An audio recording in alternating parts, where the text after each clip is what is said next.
ఎలా పుట్టింది అసలు సావిత్రి సబ్జెక్ట్? చాలా క్రేజీగా పుట్టింది. అంటే డైరెక్టర్స్ రిఫరెన్స్ కి ఆ సినిమా తీసుకొని ఈ సినిమా తీసుకొని తమిళ్ తెలుగు అట్లా ఇంగ్లీష్ ఫిల్మ్స్ అన్ని రిఫరెన్స్ అని డైరెక్ట్ లైవ్. రోహిత్ గారు వాయిస్ చాలా బాగుంటుంది, వాయిస్ చాలా ఫ్యాన్స్ ఉంటారు. ఆయనతో పాట పాడించాలనే ఐడియా ఎలా వచ్చింది? దీనికన్నా ముందు ఇంకో సినిమాకి రోహిత్ పాడారు యాక్చువల్లీ. అది మరి వాళ్ళు వాడుకోలేదు, అది నేను విన్నాను. శ్రవణేమో ఏంటబ్బా షూరా, రోహిత్ అంత బేస్ వాయిస్ ఉంటుంది, నువ్వు షూరా బాగానే ఉంటుంది.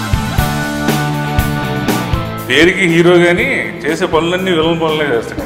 వచ్చేస్తాడు అన్ఎక్స్పెక్టెడ్. మేము సిరిగి ట్రిప్ వెళ్తాం, ట్రైన్లో నువ్వు వచ్చావు ఏంటి ఇక్కడికన్నా, మాయ బాగున్నావా అంటే బాగున్నా, నువ్వు వచ్చావు కదా దరిద్ర పట్టాలు ఎక్కేసినట్టు. షూటింగ్లో ఏం జరిగిందంటే రోహిత్ గారు మంచి వంట చేస్తే కొబ్బరి కూర వేసి ఒక కర్రీ సాంబారు, ఈ క్యారెల్ గిరెల్ వెళ్ళవా వేడి వేడి సాంబార్ వేసి నెయ్యి వేసుకుని అప్పడాలు తెచ్చుకొని సిగ్గుపడుతూ పాటు ఈ ఆలోచన కూడా పెట్టుకున్నారు. షూటింగ్ చేశారు, మరి సడన్ గా ఎక్కడో పట్టుకున్నాడు. వెంటనే వెల్కమ్ టు ఫిల్మ్ ట్రైల్స్ అనగా ఒక్కసారి.